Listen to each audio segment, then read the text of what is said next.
வணக்கம். அஸ்ட்ரோவேலின் நல்ல நேரம் நிகழ்ச்சியின் சார்பாக அத்துணை சப்ஸ்கிரைபர்களையும் எல்லா அன்பு உள்ளங்களையும் எனது நண்பர்களையும் வருக வருக என வரவேற்பதில் பெருமகிழ்ச்சி கொள்கிறேன். வக்ரதுண்ட மகாகாய சூரியகோடி சமப்பிரப அபிக்னம் குருமே தேவ சர்வகாரியேஷு சர்வதா. தென்னாட்டுடைய சிவனே போற்றி, என் நாட்டவர்க்கும் இறைவா போற்றி. அன்பர்களே நண்பர்களே, இந்த புத்தம் புதிய வீடியோவில் உங்கள் அத்துணை பேரையும் சந்திப்பதில் மிக்க மகிழ்ச்சி கொள்கிறேன். இன்றைக்கி நம்ம பார்க்க போகிறது கடகராசி. ஆண்டவன் எழுதிய விதி அப்படிங்கிற தலைப்பில் மேஷம் முதல் மீனம் வரை அலசி ஆராய்ந்து கொண்டிருக்கோம். அதில் இன்றைக்கி நம்ம வரிசையில் வரக்கூடியது கடகராசி. கடகம் காலபுருஷனுடைய 4ஆம் வீடு, தாயுள்ளம் கொண்ட சந்திர பகவான் ஆட்சி பெறக்கூடிய வீடு, புனர்பூசம் பூசம் ஆயில்யம் என்கின்ற 3 நட்சத்திரங்கள் வரக்கூடிய வீடு.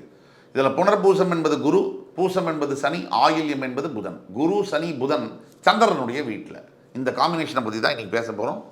இந்த வீடியோவானது திருப்பியும் சொல்கிறேன், அனைத்து கடகராசி கோடான கோடி அன்பர்களுக்கும் நேயர்களுக்கும் இந்த வீடியோ ஒரு வரப்பிரசாதம்.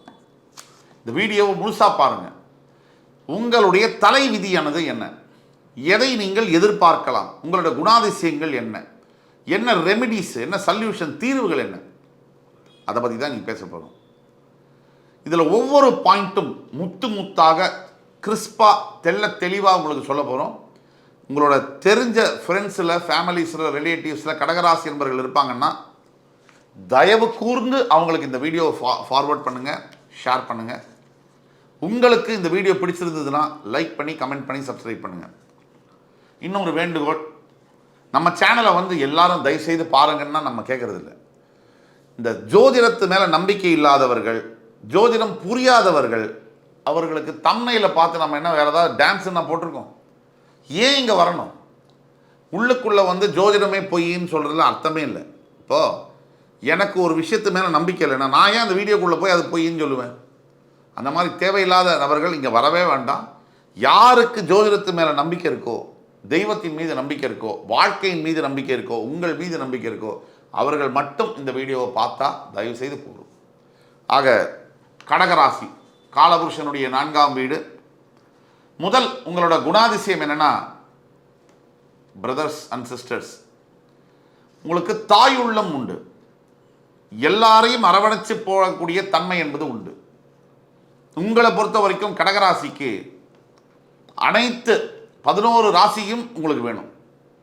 அதாவது எல்லாரும் வேணும், யாரும் எதிரி கிடையாது. இந்த கடகராசி ஒரு ராசி தான் எல்லாரையும் லவ் பண்ணி எல்லாராலும் லவ் பண்ணப்படக்கூடிய ராசி கடகராசி. ஆனால் மனசில் உங்களுடைய எண்ணங்கள் நான் ஸ்டாப்பபிள் தாட்ஸ், நிற்கவே நிற்காது. மைண்டில் ஏதோ ஒன்று, ஒரு 750-800 மிஷின் உள்ளே ஓடுற மாதிரி, தூங்கும் போது சரி, முடிச்சிருக்கும் போதும் சரி, ஏதோ ஒரு எண்ணங்கள் உங்களை பாதர் பண்ணிட்டே இருக்கு. எல்லாரும் உங்களை சொல்கிறது என்னென்னா, நீங்கள் ரொம்ப சென்டிமெண்டல், ரொம்ப எமோஷ்னல். அதை பற்றி நீங்கள் கவலையப்பட வேண்டாம். மனிதன் அப்படின்னா அவன் மரம் கிடையாது, உணர்வுகளுடைய சங்கமம். ஒரு எமோஷ்னல் பேக்கேஜ் தான் ஒரு ஹியூமன் பீயிங். ஒன்றுமே சாதிக்க திறமையோ அறிவோ இல்லாத ஒரு நபரால் மிகப்பெரிய சாதனைகளை செய்ய முடியும் அப்படின்னா அது எப்படி சாத்தியம்? எமோஷன்னால தான் முடியும். இந்த வீரியம் கொண்டு எழுதுறது, அந்த தன்னம்பிக்கை, தைரியம், அந்த உத்வேகம், உற்சாகத்தினால தான். அந்த வகையில் உங்களுக்கு முதல் பரிசு. யார் என்ன சொன்னாலும் நீங்கள் கவலைப்பட தேவையில்லை, நீங்கள் எமோஷ்னலாகவே இருக்கு. அதே மாதிரி இன்னொரு பழக்கம் என்னென்னா, உங்கள்கிட்ட ஒரு சம்பவம் நடக்குது உங்கள் வாழ்க்கையில் அப்படின்னா உங்களால் அதை எளிதில் மறக்க முடியாது. திருப்பி உங்களுக்கு கெடுதல் செய்தவர்களையோ, உங்களை அவமானப்படுத்தியவர்களையோ மறுபடி பழி வாங்க வேண்டும் அப்படிங்கிற எண்ணம் உங்களுக்குள்ளே இருந்தே இருக்கும். நாம் பேசிக்கொண்டிருப்பது எல்லாம் பொது பலன்களே. தனிப்பட்ட உங்கள் ஜாதகத்தில் உங்களுக்கு தீர்வு கொடுக்கணும்னா நீங்கள் எங்களோட வாட்ஸ்அப் நம்பரில் தொடர்பு கொண்டு உங்கள் தனிப்பட்ட ஜாதகத்தை காண்பிக்கும் பொழுது தான் உங்களுடைய வாழ்க்கை தலைவிதியை மாற்ற இயலும். இது உண்மை. அப்போது எல்லாத்துலேயுமே விதி விலக்குகள் 10% இந்த பக்கம், 10% அந்த பக்கமும், 80% பற்றி நம்ம பேசணும். ஆக இதெல்லாம் உங்களோட குணாதிசயங்கள். இப்போ உங்களுடைய தலைவிதி என்ன, அதுக்குள்ளே போவோம். முதல் பாயிண்ட் என்னன்னா, தலைவிதியில அனைத்து கடகராசி என்பவர்களுக்கும் நல்ல கல்வி என்பது கிடைக்கும். ஆனா இந்த கல்வியினால உங்களுக்கு என்ன பெனிஃபிட் அப்படின்னு பார்த்தீங்கன்னா, ஜீரோ. நீங்க படிச்சிருப்பீங்க, படிக்கல. ஆனா படிப்புனால உங்களுக்கு பெனிஃபிட் என்பது ரேர் தான். கடகராசியை பொறுத்த வரைக்கும் என்னதான் நீங்க சொன்னாலும், படிச்சு தான் வேலை பார்க்குறேன், அதில் வர சம்பளத்தை வச்சு தான் வீடை காப்பாற்றுறேன்னு சொன்னாலும், கண்டிப்பாக நீங்க நினைத்த திருப்தியான வாழ்க்கையை உங்களால் வாழ முடியாது. படிப்பினால் உங்களுக்கு அது கிடைக்காது. இது உண்மை. இரண்டாவது பாயிண்ட் என்னன்னா, கடகராசிக்கு உங்க கூட பிறந்த சகோதர சகோதரிகள் ஒரு அவசியமான காலகட்டத்தில் உங்களுக்கு உதவ மாட்டார் என்பது உங்கள் தலைவிதி. மூன்றாவது தலைவிதி என்னன்னா, 15லேருந்து ஒரு 30 வயசு வரைக்கும் வாழ்க்கையில் மிகப்பெரிய ஸ்ட்ரகிள் இருக்கும். முக்கியமாக 15லேருந்து 25 வரைக்கும் கடகராசி என்பவர்களுக்கு மிகப்பெரிய ஸ்ட்ரகிள், போராட்டம் என்பது இருக்கும். இந்த வயசு, இந்த 10 வருஷம் மிகப்பெரிய போராட்டங்களை சந்திக்க வேண்டியது இருக்கும். நாலாவது பாயிண்ட், உங்கள் தலைவிதி கவர்மெண்ட் ரிலேட்டட் ஜாபோ, கான்ட்ராக்டோ, பிஸ்னஸோ இருந்தால் மிகப்பெரிய அளவில் நீங்கள் பிரகாசிக்கலாம். ஐந்தாவது தலைவிதி, என்னதான் உங்களுக்கு மிகப்பெரிய பதவி, பொருள், கான்ட்ராக்ட், பிஸ்னஸ் இதெல்லாம் இருந்தாலும் நீங்கள் வேலை செய்யக்கூடிய இடத்துல, வியாபாரத்தில் ஹெவி காம்படிஷன் இருக்கும்.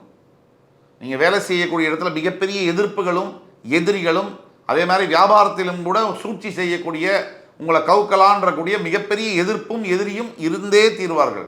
ஆறாவது பாயிண்ட் தலைவிதியில் 40 வயதுக்கு மேலே மிகப்பெரிய வெல்த், சொத்துக்களை சேர்க்கக்கூடிய அக்யூமுலேட்டிங் வெல்த், மிகப்பெரிய ஹியூஜ் வெல்த், அதை அக்யூமுலேட் பண்ணக்கூடிய சாத்தியக்கூறுகள் 40 வயதுக்கு மேலே உங்களை வந்து சேரும். ஏழாவது தலைவிதி ரொம்ப முக்கியமான தலைவிதி. இந்த 10 கமாண்ட்மெண்ட்ஸ் மாதிரி சொல்லிட்டு இருக்கோம். இந்த ஏழாவது தலைவிதியில் உங்களுடைய வயதான காலத்தில் மன்னிக்க வேண்டும் கடகராசி என்பவர்களே, உங்களுடைய குழந்தைகள் உங்களிடம் கடுமையாக நடந்து கொள்ளக்கூடிய வாய்ப்பு என்பது இருக்கு. அல்லது உங்களை விட்டு பிரிந்து வேறொரு நாட்டிலோ வேறொரு ஊரிலோ அவர்கள் இருக்கக்கூடிய வாய்ப்புகள் நிறைய இருக்கு. எட்டாவது தலைவிதி, உங்களுடைய வாழ்க்கையின் உச்சக்கட்ட எதிரிகள் உங்ககிட்ட க்ளோஸா பழகுவாங்க, உங்க சர்க்கிள் க்ளோஸ் சர்க்கிளில் இருப்பாங்க. ஒன்பதாவது தலைவிதி, கன்சிஸ்டண்டா கடகராசி என்பவர்களுடைய வாழ்க்கையில் செப்பரேஷன், டைவர்ஸ் நடக்குதோ இல்லையோ, கன்சிஸ்டண்டா argument, marital problems, issues day to day இருக்கும். 10வது தலைவிதி, மெஜாரிட்டி ஆஃப் த கடகராசி பீப்புள் பார்த்தீங்கன்னா, நீங்கள் மெஜாரிட்டி கடகராசியில் நீர்நிலை சம்பந்தப்பட்ட, அதாவது நீர் சம்பந்தப்பட்ட வியாதிகள், வாட்டர் பாண்ட் டிசீசஸ், இந்த உடம்புல கபம் சம்பந்தப்பட்ட நோய்கள் இருக்கும்.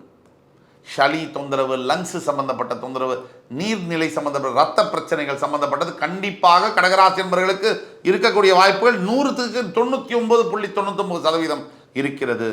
உங்களுடைய 11வது விதி, 40 வயதுக்கு மேற்பட்டு, 35 வயதுக்கு மேற்பட்டு, நான் சொல்லணும்னா 35 வயதுக்கு மேற்பட்டு வாழ்க்கையில் கண்டிப்பாக சத்தியமாக உச்சக்கட்ட திருப்பம், ஒரு மிகப்பெரிய அதிர்ஷ்டம் என்பது உங்களுக்காக காத்திருக்கும். இதை எப்போ வரும், எப்படி வருங்கிறது உங்கள் சுய ஜாதகத்தை பொறுத்தது. அப்படி சுய ஜாதகத்தை நீங்கள் பார்க்கணுன்னா வாட்ஸ்அப் நம்பரில் எங்களை தொடர்பு கொள்ளுங்கள், ஆன்லைன் அப்பாயின்மெண்ட் வாங்கிட்டு வாங்க.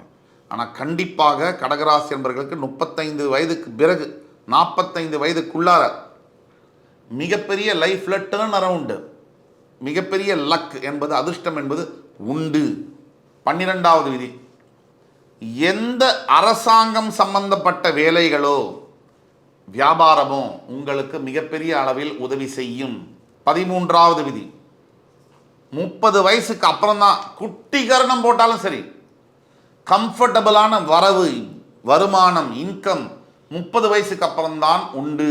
14வது விதி, இந்த விதி ரொம்ப கடுமையானது, என்னை மன்னிக்க வேண்டும் அனைத்து கடகராசி என்பவர்களே. பட் சில சமயங்களில் 30 முதல் 40% கடகராசி என்பவர்களுக்கு சிறு வயதிலேயே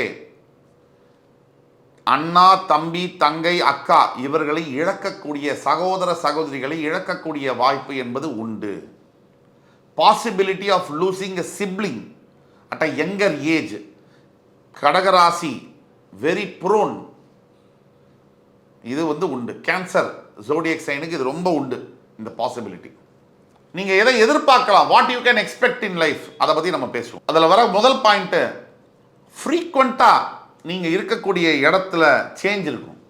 அது எஜுகேஷன்னாலேயோ, எம்ப்ளாய்மெண்ட்னாலேயோ, மேரேஜ்னாலேயோ, குழந்தை பிறந்ததுக்கு அப்புறமோ, இல்லை குழந்தைங்கள்லாம் வளர்ந்ததுனாலேயோ ஏதோ ஒரு விதத்தில் ஃப்ரீக்வெண்ட் சேஞ்ச் இருக்கும். உங்களுக்கு இருக்கிற அளவுக்கு சேஞ்ச் ஆஃப் பிளேஸ் என்பது வேறு எந்த ராசிக்கும் இருக்காது. இது உண்மை. இரண்டாவது விதி, நீங்கள் இதை எதிர்பார்க்க வேண்டும்.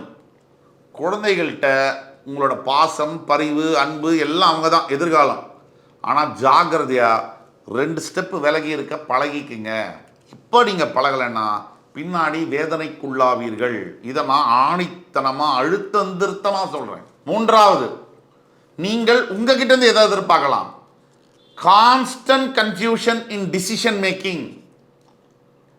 முக்காவாசி கடகராசி என்பவர்களுக்கு முடிவெடுப்பதில் சற்று தடுமாற்றங்கள் இருக்கும். நீங்கள் அப்போ முடிவை, எந்த முடிவாக இருந்தாலும் 2 தடவைக்கு மேலே யோசிக்காமல் எடுக்க வேண்டும்.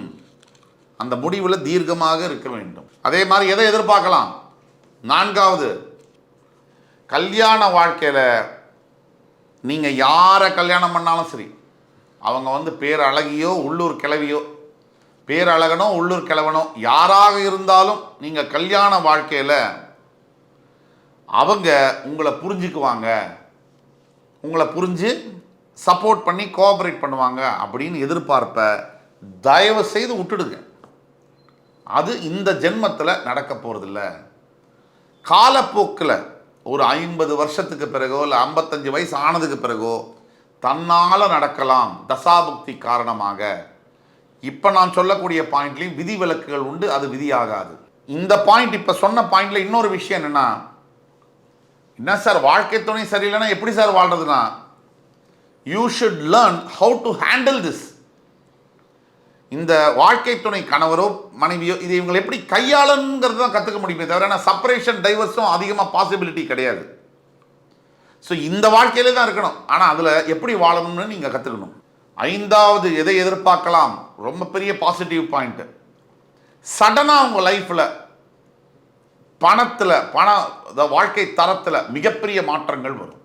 இது 30 வயசுக்கு பிறகு சடன் growth இன் லைஃப் வரும்.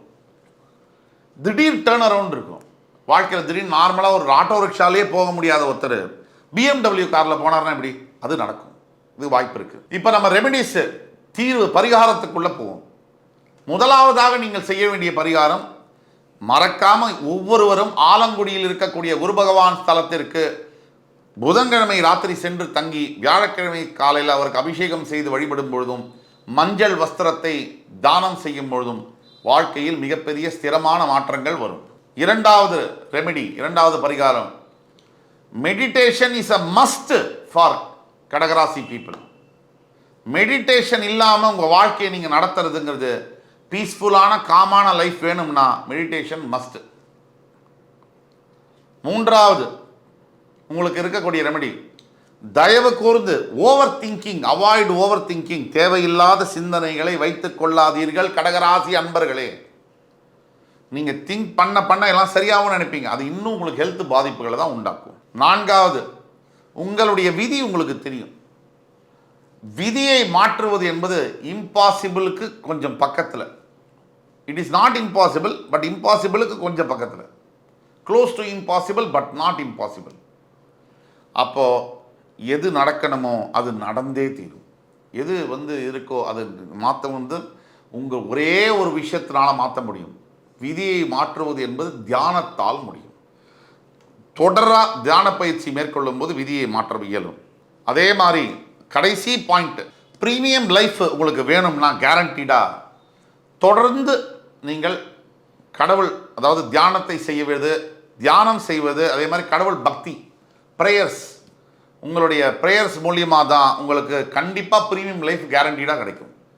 ஆக உலகத்தில் இருக்கக்கூடிய அனைத்து கடகராசி அன்பர்களுக்கும் இந்த வீடியோ என்பது ஒரு பொக்கிஷமாக இருக்கும் என்பதில் கொஞ்சம் கூட ஐயப்பாடு இல்லை. அடுத்து வரும் காலம் இன்னும் சிறப்பு மிக்க தகவலுடன் உங்கள் மறுபடியும் சந்திக்கும் வரை உங்களிடமிருந்து விடைபெறுவது உங்கள் சுபாஷ் பாலகிருஷ்ணன். நன்றி, வணக்கம், வாழ்க வளமுடன்.